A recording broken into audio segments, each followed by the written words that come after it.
திண்டுக்கல் தேர்தல் களம் தயார். விதிமுறைகளை மீறினால் கடும் நடவடிக்கை. மாவட்ட ஆட்சித்தலைவர் சரவணன் அதிரடி எச்சரிக்கை. வணக்கம், உங்கள் சாணக்கியன் செய்திகள்.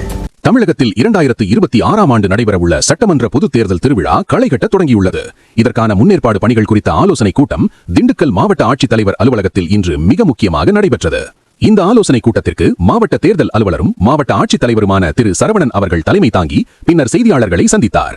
அப்போது பேசிய அவர், மாவட்டத்தில் தேர்தல் நடத்தை விதிமுறைகள் எவ்வித சமரசமும் இன்றி மிகவும் கண்டிப்புடன் பின்பற்றப்படும் என்று அதிரடியாக தெரிவித்தார். இந்த முக்கிய சந்திப்பின் போது ஆட்சித்தலைவருடன் மாவட்ட காவல் கண்காணிப்பாளர் திரு பிரதீப் அவர்கள், உதவி ஆட்சியர் பயிற்சி திருமதி வினோதினி அவர்கள் மற்றும் மாவட்ட வருவாய் அலுவலர் திருமதி ஜெயபாரதி அவர்கள் என முக்கிய உயர் அதிகாரிகள் அனைவரும் உடனிருந்தனர்.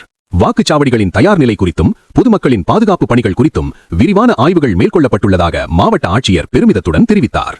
தேர்தல் விதிமுறைகளை மீறுபவர்கள் மீது சட்டப்படியான கடும் நடவடிக்கைகள் பாயும் என்பதையும் அவர் இந்த செய்தியாளர் சந்திப்பில் ஆணித்தரமாக பதிவு செய்தார். திண்டுக்கல் மாவட்டத்தில் தேர்தல் களம் இப்போதே சூடுபிடிக்க தொடங்கியுள்ளதால் அரசியல் வட்டாரங்களில் பரபரப்பு தொற்றிக் கொண்டுள்ளது. திண்டுக்கல் மாவட்டத்தில் பதற்றமான வாக்குச்சாவடிகள் எத்தனை கண்டறிச்சிருக்கீங்க? அதுக்கு வெப்காஸ்டிங் அமல்படுத்தப்படுமா? வெப்காஸ்டிங் இந்த தடவை இந்திய தேர்தல் ஆணையம் புதிய நடைமுறையா 100% அனைத்து வாக்குச்சாவடி மையங்களிலுமே வெப்காஸ்டிங் அப்படிங்கறத செஞ்சிருக்கோம். நம்மளை பொறுத்த வரைக்கும் 2301 வாக்குச்சாவடி நிலையங்களிலுமே வெப்காஸ்டிங் செய்வதற்கான இப்ப ஃபெசிலிட்டிஸ் பண்ணிட்டு இருக்காங்க. அதை கன்ஃபார்மா இது 100% வெப்காஸ்டிங் முறையில தான் இந்த 100% வாக்காளர்கள் ஓட்டர் போடணும் அப்படிங்கிறதுக்கான விழிப்புணர்வு நிகழ்ச்சி எப்படி நீங்க ஆரம்பிக்கிறீங்க? அதுக்கான இப்ப உங்களுக்கு தெரியும், நம்ம ஸ்வீப் அப்படின்னு சொல்லுவாங்க.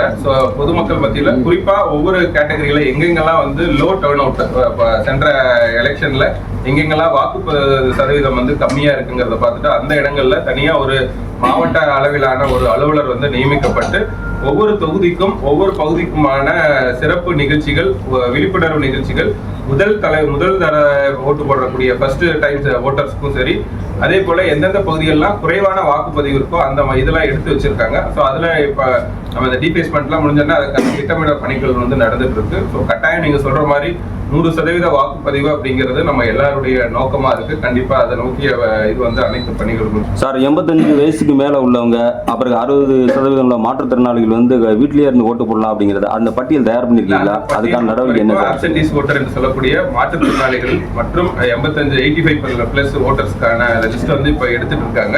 ஸோ அதை எடுத்து முடிச்சதுக்கு அப்புறம் அவருடைய வீடுகளுக்கே போய் அவங்க கிட்ட ஃபார்ம் 12 நம்ம கொடுப்போம். அவங்களுக்கு தேவையா இல்லையாங்கிறத பொறுத்து அவங்களுடைய விருப்பத்தின் அடிப்படையில அந்த பணிகள் இப்போ நடக்க ஆரம்பிக்கும். இது முதல் கட்டமா நம்ம லிஸ்ட் இப்ப எடுத்துட்டு இருக்காங்க. லிஸ்ட் ஆல்மோஸ்ட் ஃபைனலைஸ் ஆயிடுச்சு. ஸோ மற்ற பணிகள் தேர்தல் ஆணையத்துடைய அறிவுறுத்தல்படி தொடரும்.